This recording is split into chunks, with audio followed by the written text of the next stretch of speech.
नमस्कार, मैं महिमा यादव हूं और आज दिनांक 25 अगस्त 2025 के बाढ़ समाचार में आप सभी का स्वागत करती हूं। हर दिन की तरह आज भी हम लेकर आए हैं देश में बाढ़ की वर्तमान स्थिति और केंद्रीय जल आयोग द्वारा जारी एडवाइजरीज और फ्लड बुलेटिन की पूरी जानकारी। तो चलिए बढ़ते हैं आज के बुलेटिन की ओर। आज दोपहर तक केंद्रीय जल आयोग की रेड बुलेटिन रिपोर्ट के मुताबिक पश्चिम बंगाल के उत्तर 24 परगना जिले में इचामती नदी, बाजितपुर, कुत्थीबाड़ी और बानगांव पर अत्यधिक बाढ़ की स्थिति में है। इसी तरह बिहार के पटना जिले में धरदा नदी और राजस्थान के उदयपुर जिले में सोम नदी भी रेड अलर्ट पर दर्ज की गई है।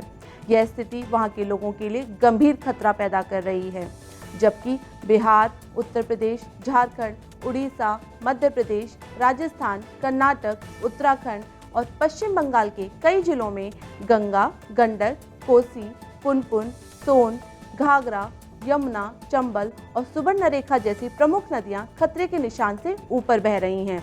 कई स्थानों पर जल स्तर लगातार बढ़ रहा है और प्रशासन अलर्ट मोड पर है। जल स्तर और आगामी पूर्वानुमान से जुड़ी अधिक विस्तृत जानकारी के लिए हमारी ऑफिशियल वेबसाइट पर जाएं, जिसका लिंक नीचे स्क्रीन पर उपलब्ध है। आगे बढ़ने से पहले बात करते हैं पिछले 24 घंटों में प्रमुख वर्षा प्रभावित क्षेत्रों के बारे में, जो कुछ इस प्रकार हैं। दक्षिण पश्चिम हिमाचल प्रदेश क्षेत्र, पंजाब और उसके आसपास के हरियाणा में, साथ ही गुजरात क्षेत्र और उससे सटे राजस्थान में। आइए अब केंद्रीय जल आयोग द्वारा जारी आज की फ्लड एडवाइजरी पर एक नज़र डालते हैं। शुरुआत करते हैं उत्तर प्रदेश से, जहां चंबल और सिंध नदियों में आई बाढ़ की लहरें नीचे की ओर बढ़ रही हैं। इसके चलते जालौन और औरैया जिलों में यमुना नदी सामान्य से अधिक से लेकर गंभीर बाढ़ की स्थिति में बह रही है।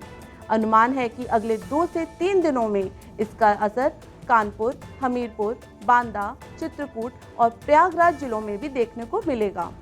हिमाचल प्रदेश की बात करें तो यहाँ भी जलस्तर बढ़ने के संकेत हैं। चंबा, कांगड़ा, मंडी, कुल्लू, ऊना, हमीरपुर और बिलासपुर जिलों में रावी, ब्यास, सतलुज और इनकी सहायक नदियों में सामान्य से अधिक बाढ़ की स्थिति बनने की संभावना है। प्रशासन ने सभी प्रभावित जिलों में लोगों को सतर्क रहने और नदी किनारे अनावश्यक आवाजाही से बचने की अपील की है। अब बात करते हैं गुजरात की। भारतीय मौसम विभाग के अनुसार सिरोही, उदयपुर और आसपास के जिलों में अगले 24 घंटों में बहुत भारी वर्षा होने की संभावना है। इसका असर ऊपरी माही, साबरमती और बनास नदियों के प्रभाव पर पड़ सकता है। धरोई, माही और दंतीवादा जल परियोजनाओं में जलस्तर बढ़ने की आशंका है, खासकर धरोई बांध के डाउनस्ट्रीम हिस्सों में। साबरमती नदी पर अगले 24 घंटों में सामान्य से अधिक से लेकर गंभीर बाढ़ की स्थिति उत्पन्न हो सकती है। खेड़ा जिलों में भी बाढ़ जैसी परिस्थिति की चेतावनी दी गई है। अब रुख करते हैं जम्मू कश्मीर की ओर। भारतीय मौसम विभाग ने अगले 48 घंटों के लिए पूरे प्रदेश में बहुत भारी वर्षा की संभावना जताई है।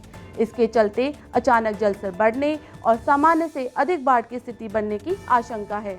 मुख्य रूप से झेलम, तावी, चेनाब और उनकी सहायक नदियों में जल प्रवाह तेज हो सकता है।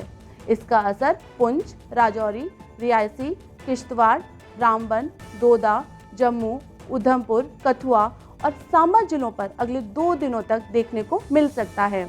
प्रशासन ने कई क्षेत्रों में अलर्ट जारी किया है और लोगों से सतर्क रहने की अपील की है।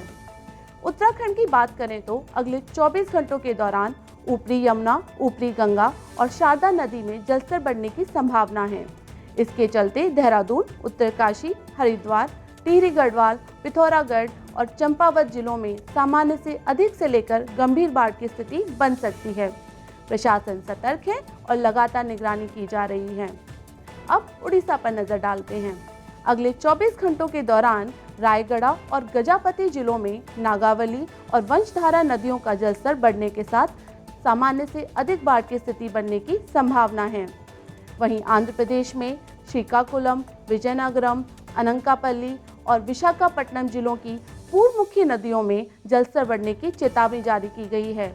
यह स्थिति अगले 24 घंटों तक बनी रह सकती है। ये थी आज की बाढ़ की स्थिति की सूचना। मानसून की सक्रियता के चलते नदियों के जलस्तर में लगातार उतार चढ़ाव देखा जा रहा है और ऐसे में नागरिकों को सतर्क रहना और प्रशासनिक निर्देशों का पालन करना आवश्यक है।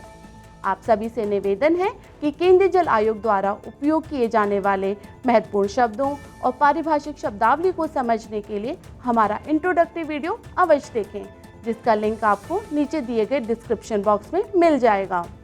सूचित रहें, सुरक्षित रहें और हम आपको अगले बुलेटिन में मिलेंगे। तब तक के लिए धन्यवाद।